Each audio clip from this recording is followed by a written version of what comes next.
জান্নাতি ব্যক্তি যখন তার স্ত্রীর সাথে প্রতিবার মেলামেশা করবে, মেলামেশা শেষ হওয়ার সাথে আবার অবিবাহিত নারীর মতো কুমারী বানায় দিবে। আল্লাহ বলেন ফাজালনাহুন্না আবকারা উরুবান আতরাবা। আরো কেমন বানাবো জানো? কাই উরুবান মানে তোমার মুহাব্বাতের পাত্র বানায় দিব। প্রত্যেকটা স্বামী তার স্ত্রীকে ভালোবাসবে, প্রত্যেক স্ত্রী তার স্বামীকে ভালোবাসবে। দুইজনের মধ্যে মুহাব্বাতের কানেকশন আল্লাহ তাআলা লাগায় দিবেন। তাবিজ কইরা প্রেম করার দরকার পড়বে না সেদিন। হুজুরের কাছ থেকে পানি পড়া আনার দরকার পড়বে না। একজনের সাথে আল্লাহ তাআলা অন্তরের কানেকশন আর একজনের সাথে লাগায় দিবেন। আতরাবা কয় সে কোনোদিন বুড়ি হবে না। সুবহানাল্লাহ কোন না রে? কয় কোনোদিন বুড়ি হবে না। জান্নাতে আল্লাহ কয় আতরাবা মানে সমবয়স্কা হবে। জান্নাতের মধ্যে যখন ঢুকবে পুরুষের বয়স 24 বছর হবে, স্ত্রীর বয়স 18 বছর। কয়েক 1 কোটি বছর দাম্পত্য জীবন চলে যাবে। 1 কোটি বছর পরেও মনে হবে 18 বছরই রয়ে গেছে। আজওয়াজাম মুতাহহারা আল্লাহ তাআলা পবিত্র স্ত্রী দিবেন। কেমন পবিত্র হবে?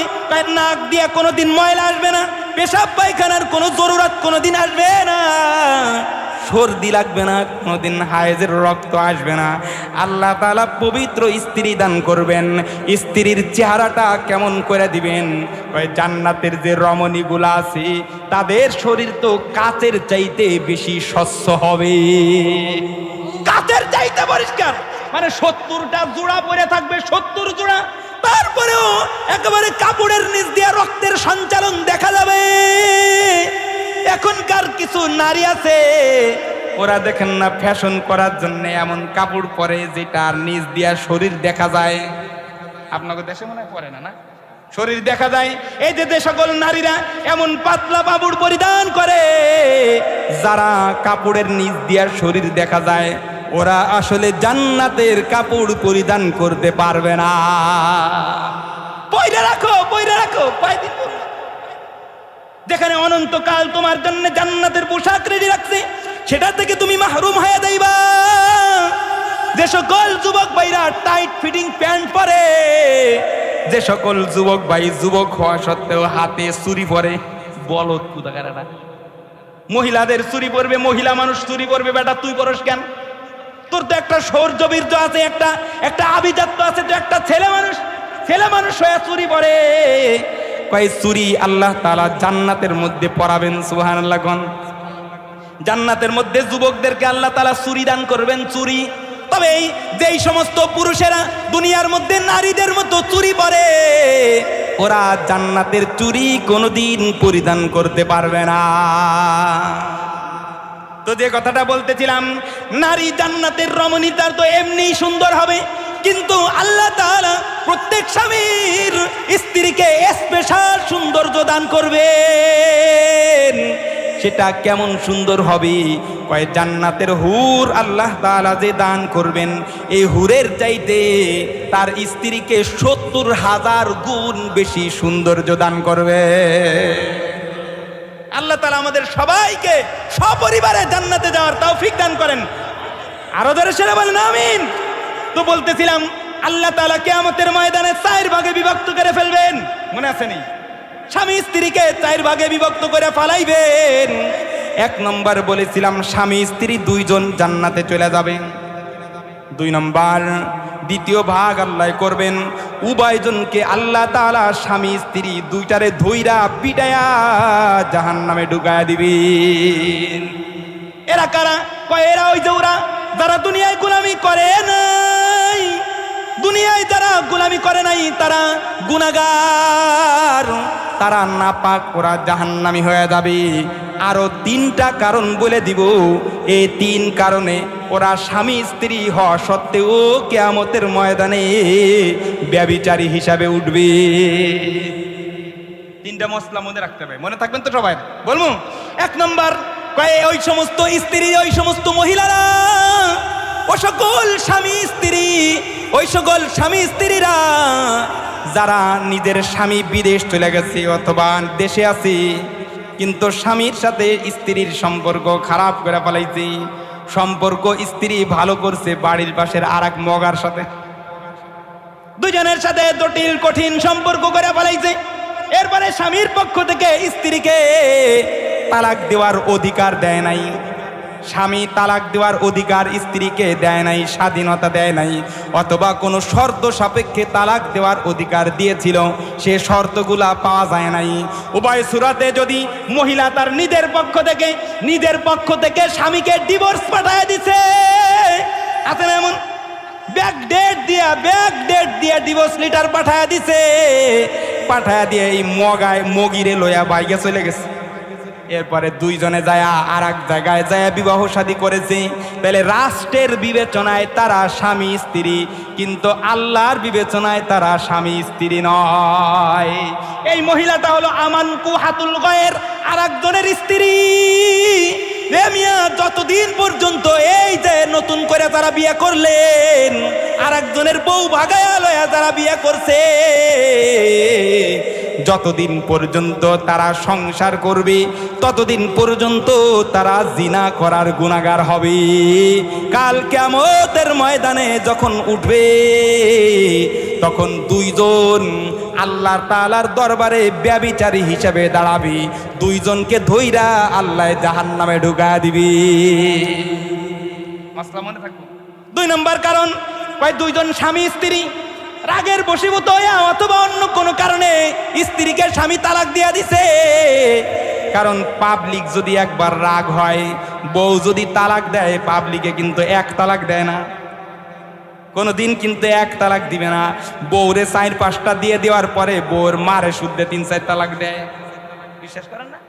আমার কাছে মিয়া ফটো আসে, ইনে বিনে কয় আমি এই কইছিলাম হুজুর, একসাথে 3 বার কইছিলাম। ও মিয়া, একসাথে কন আর আলাদা কন, গুলি 3টা বাইরে গেছে তো বউ শেষ।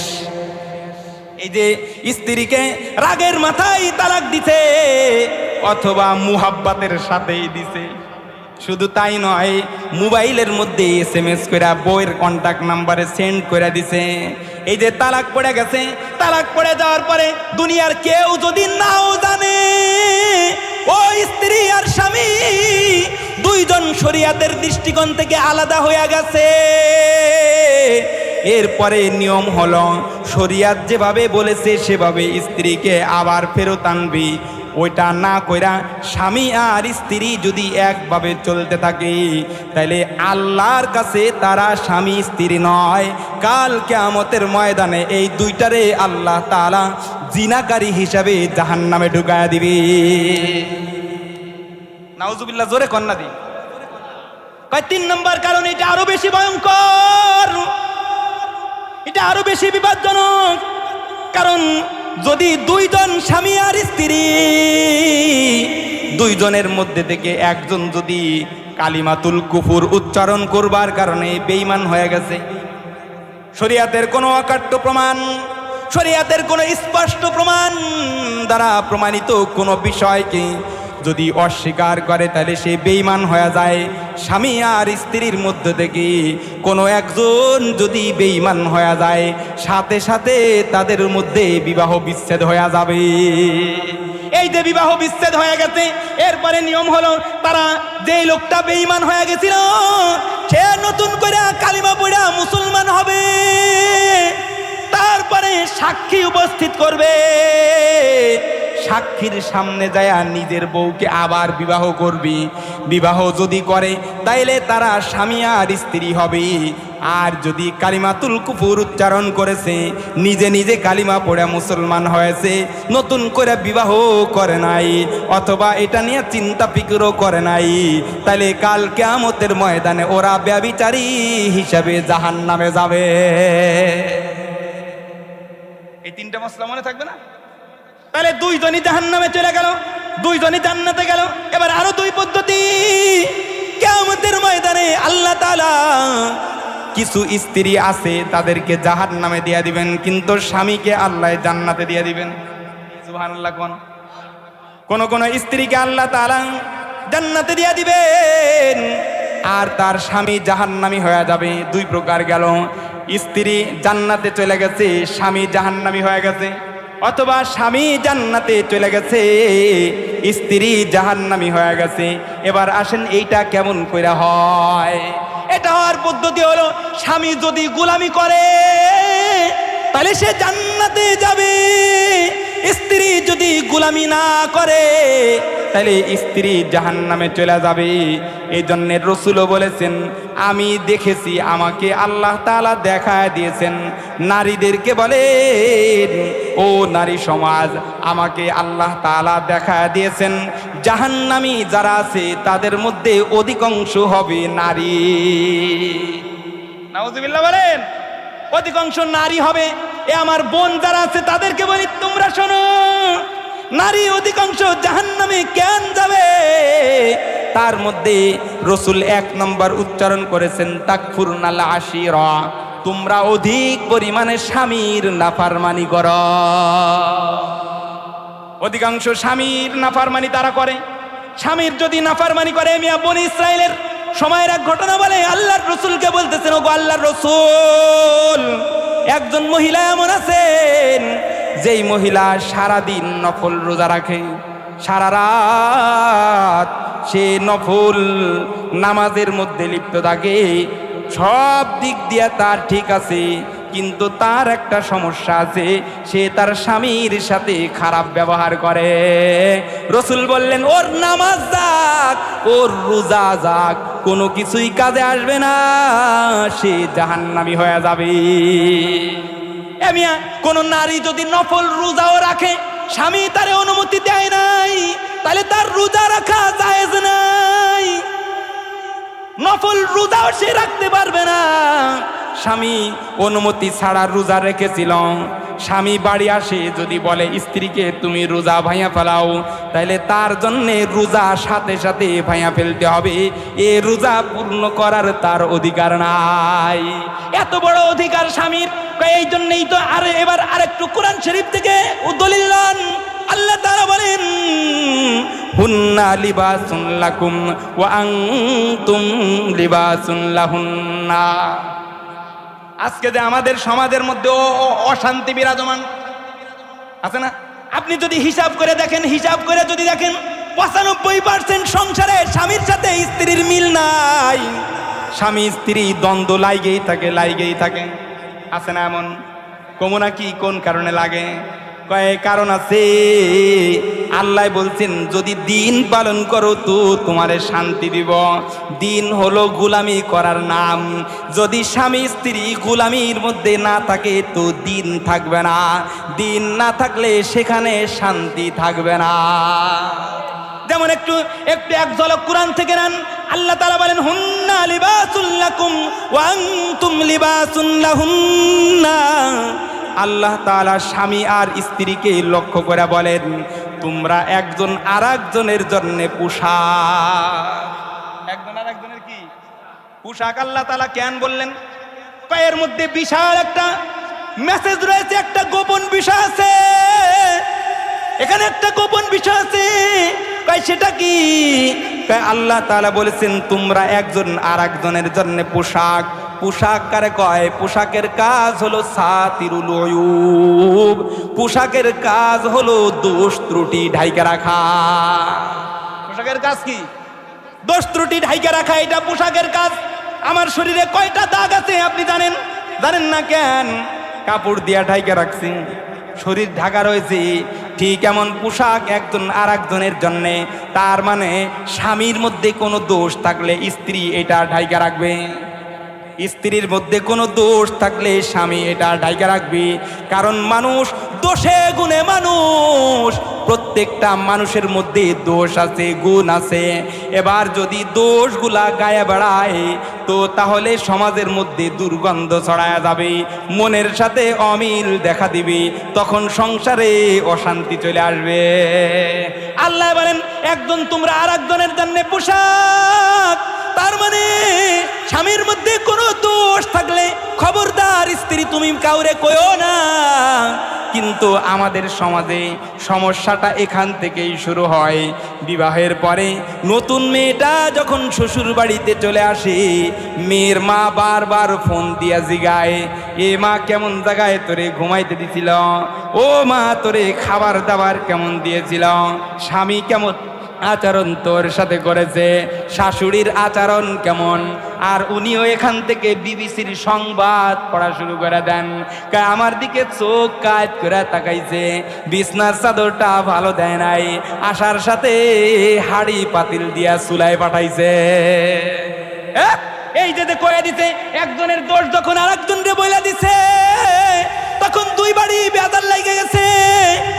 কয় কি রে, হুজুর মানুষের সাথে মেয়া বিয়া দিলাম, করলো কি হুজুরও দিয়ে এই কাম করছে। এই যে ভেজাল লাগছে, কয় কেন লাগছে, কারণ তারা আল্লাহর গোলামি করে নাই।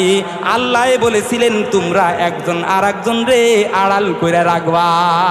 আর ছেলেরও কাজ কি, রাতের বেলায় জিজ্ঞান শুরু করে, তুমি কি কি করছিলা, কে কে তোমার বান্ধবী ছিল, কে কি তোমার বন্ধু ছিল। রাতের বেলায় যখন খুঁটা খুঁটা জিগায়, পরের দিন বন্ধুর কাছে এসে কয়, না রে কপালটা তেমন ভালো না, কপালটা তেমন ভালো পড়ে নাই রে ভাই। কেন? কয় অমুক অমুকের সাথে তার ফ্রেন্ডশিপ ছিল, এই কাজটা করেছিল। এই যে বন্ধুর কাছে দেয়া দোষ বর্ণনা শুরু করেছে। এ সংবাদ যখন স্ত্রীর কাছে আইসা পৌঁছায়, যে বিশ্বাস করে তারে বলেছিলাম এ কথা, আর সে মানুষের কাছে বইলা দিছে, তো প্রথম পর্যায়ে স্বামী স্ত্রীর সাথে মন মালিন্য শুরু হয়ে গেছে। এ সংসারে আর কোনোদিন শান্তি ঢুকবে না।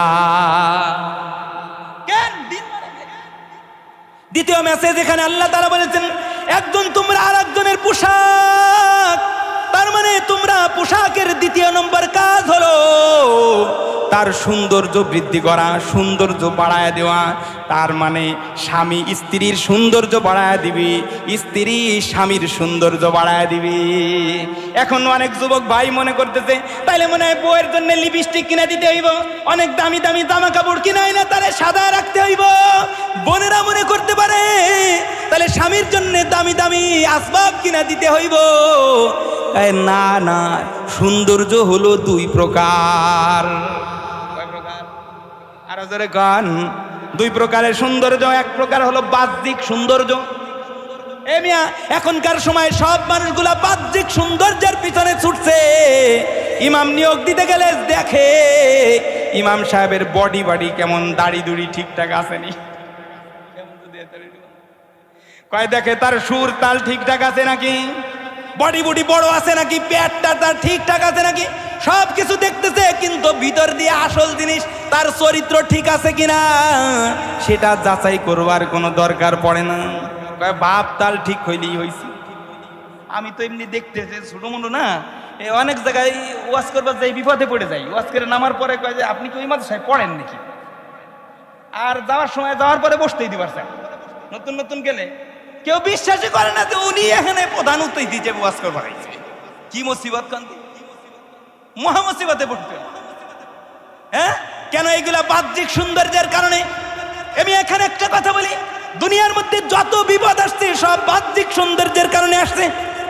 আপনি এখন দেখেন, একজনের স্ত্রী আর একজন ভাগায় নিয়ে চলে যেতেছে বাহ্যিক সৌন্দর্যের কারণে, ঠিক না বেঠিক? আর একজনের মেয়ে নিয়ে চলে যেতেছে তো বাহ্যিক সৌন্দর্যের কারণে। বিবাহ সংগঠিত হওয়ার পরে সংসারে অশান্তি আসতেছে, বাহ্যিক সৌন্দর্যের কারণে আসতেছে। এটা আপনি আরো একটু আগায় দেখতে পারেন, আরো দেখতে পারেন হযরতে আমাদের নবী হযরতে ইউসুফ আলাইহিস সালাতু ওয়াস সালাম, তারে জুলাইখা ফুসলাইছিল কোন কারণে? ডগ চেহারা ভালো ছিল দেখা, ঠিক না বেঠিক? হ্যাঁ, সে সকল রাজা বাদশাদের যারা মেয়েরা আছে তারাও তারে ফুসলাইছিল, নিজেদের হাত কেটে ফেলাইছিল। কেন? তার চেহারা সুন্দর ছিল। শেষ পর্যন্ত বেচারা জেলে গেছিল। কেন গেছিল? সৌন্দর্যের কারণে। পরে যখন জেল থেকে বের হয়ে এসেছে তখন কিন্তু বাহ্যিক সৌন্দর্যের কারণে নয়, অভ্যন্তরীণ সৌন্দর্য, সেটা এলেমের কারণে বাইর হয়ে আসছে। এই জন্য যুবক ভাইরা বিবাহ শাদী করবা, তোমাদেরকে বলি খালি ডগ দেখে কাইত হয়ে যায়ও না, কারণ ও সৌন্দর্য ওটা কিন্তু বেশি দিন থাকবে না। এ সৌন্দর্য যদি সঠিক ব্যবহার না করে তাহলে তোমারেও কিন্তু সে জ্বালায় ফেলাবে, তোমারেও জ্বালাবে, তোমার পরিবার বরবাদ করে ফেলাবে, একেবারে দুইটা বংশ সে জ্বালায় ফেলাবে। তাহলে একজন আর একজনের সৌন্দর্য বৃদ্ধি করবে স্বামী স্ত্রীর কাজ। তার মানে স্ত্রীর কাজ হলো স্বামী যদি বেনামাজি হয় সে তাকে নামাজি বানাবে, দাড়ি না থাকলে তারে ওয়াজ করে দাড়ি রাখাবে, সে যদি চোখের খেয়ানতকারী হয় চোখের আমানতদার তারে বানাবে, সে যদি ঘুষ খায় ঘুষ থেকে তারে ফিরাবে, সে যদি জালেম হয় জালেম থেকে জুলুম থেকে তারে বাঁচাবে। প্রত্যেকটা স্ত্রী যদি এই দায়িত্বটা পালন করতো তাহলে সমাজে বেনামাজি থাকতো? হ্যাঁ, কে কারে জায়গায়? ওই তো রোদি গরম না লাগা পর্যন্ত বুঝেই না যে সূর্য উঠছে, কি তাপ লাগলে কয়েছে তাইলে এখন মনে হয় ওঠা যায়। এখন এখানে সমস্যাটা কি হয়েছে মিয়া, যারা সূর্য উদয়ের সময় ঘুমায় থাকে তাদের ব্রেন কমে যায়, কি হয় তাদের ব্রেন কমে যায়। আর নিয়ম হলো কোন মায়ের যদি মেধা কম থাকে তাহলে তার সন্তানের মেধা কম হবে, মা যদি মেধাবী না হয় তাহলে সন্তান মেধাবী হবে। মা যখন 8টা পর্যন্ত ঘুমায় থাকতেছে মানে ওইটা মগি হয়ে যাইতেছি, ওর পেট থেকে যেটা জন্মগ্রহণ করবে ওইটা মগা হবে। ঘটনাটা ওইখানে ঘটছে। তো যে কথাটা বলতেছিলাম, দ্বিতীয় নম্বর কাজ হলো সে স্বামীর সৌন্দর্য বাড়াবে। আবার স্ত্রীর কাজ, স্বামীর কাজ হলো তার স্ত্রীর সৌন্দর্য বাড়াবে। তার মানে স্ত্রীর যত চাহিদা আছে বৈধ চাহিদাগুলো সে তার পূরণ করবে। স্ত্রীর চরিত্র ভালো থাকে, যেভাবে শিখাইলে সেভাবে তার শিক্ষা দিবি। এখানে একটা শরমের মাসআলা বলে দেই, আপনারা বিরক্ত হইয়েন না, কয়ে দেবো। এ ভাই, অনেক মানুষ এখনকার সময় অনেক যুবক ভাইরা আছে যারা বিদেশ থাকে, বিদেশ থাইকা ওইখান থেকে মোবাইল একটা পাঠায় দেয়, ইন্টারনেট আলা মোবাইল, হ্যাঁ অ্যান্ড্রয়েড মোবাইল একটা পাঠায় দেয়। আবার ওখান থেকে দামি দামি পারফিউম স্ত্রীর জন্য পাঠায়, দামি দামি সাবান তার জন্য পাঠায়। বাড়িতে আবার ওয়াইফাইয়ের ব্যবস্থা করে দেয়। এই যে ওয়াইফাইয়ের ব্যবস্থা করেছে, ওয়াইফাইয়ের ব্যবস্থা করে রাতের বেলায় কথা কয়, দিনের বেলায় কথা কয়। একজন স্বামী তার স্ত্রীর সাথে যখন দীর্ঘ সময় কথা কয়, সব সময় কি খালি খাওয়ানোর কথা জিগায় নাকি আরো কিছু কয়? কয় না কেন? আরো অনেক কিছুই তারা কিন্তু কয়। যখন অনেক কিছু তাকে বলবে তখন তার শরীরের মধ্যে একটা আগুন জ্বলে উঠবে। ও আগুন যদি তুমি না নিভে দাও তাহলে তার অভ্যন্তরীণ সৌন্দর্যতে তুমি বরবাদ করে দিলা, সে চরিত্র বিধ্বংসী কাজে জড়ায়া যাবে। এই জন্যে একজন আর একজনের জন্যে মুহাফেজ, তার মানে স্বামী আর স্ত্রী একজন আর একজনের চরিত্র ঠিক রাখবার জন্যে স্বামী যখন বাহিরে থাকবে স্ত্রীর সাথে ফাউল পেশাল পড়বে না।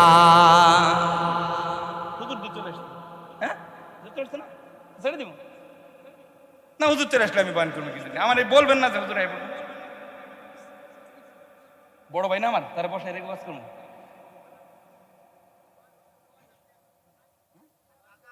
আবুল বাসার ভাই না, আরে সুবহানাল্লাহ, আমার একটু বলা উচিত ছিল না ভাই। আমি মনে করছি মিয়া 10:45 পর্যন্ত আমার টাইম। শোনেন, আয়াতটা তেলাওয়াত করছি, অর্থটুকু কয়ে দিয়ে শেষ করে যায়, মনটা বললো না আজকে। বলছিলাম মান আমিলা সালিহাম মিন যাকারিন আও উনসা ওয়া হুয়া মুমিনুন ফালানুহিয়ান্নাহু হায়াতান তাইয়্যিবা। তোমাদের মধ্যে পুরুষ নারীদের মধ্যে যে লোকগুলা ভালো কাজ করবে আমি তাদেরকে দুনিয়ার মধ্যে একটা সুখময় জীবন দান করব। আবার আমি তাদেরকে মৃত্যুর পরে সে যা নেকি কামাই করে নিয়ে যাবে তার চাইতে উত্তম কিছু আমি তারে দিয়ে দিব।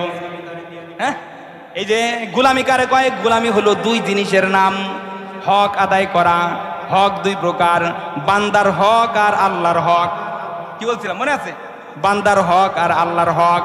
কয় বান্দার মধ্যে প্রতিবেশীর হক আদায় করা, স্ত্রীর হক আদায় করা, স্ত্রীর হকের মধ্যে এইটাও কেবল বললাম, তারে তুমি যদি হিট করে ফেলাও তাহলে তোমার কিন্তু তারে দেখতে হবে, বাইরে যায়া ঘন পেছল পড়ান যেও না।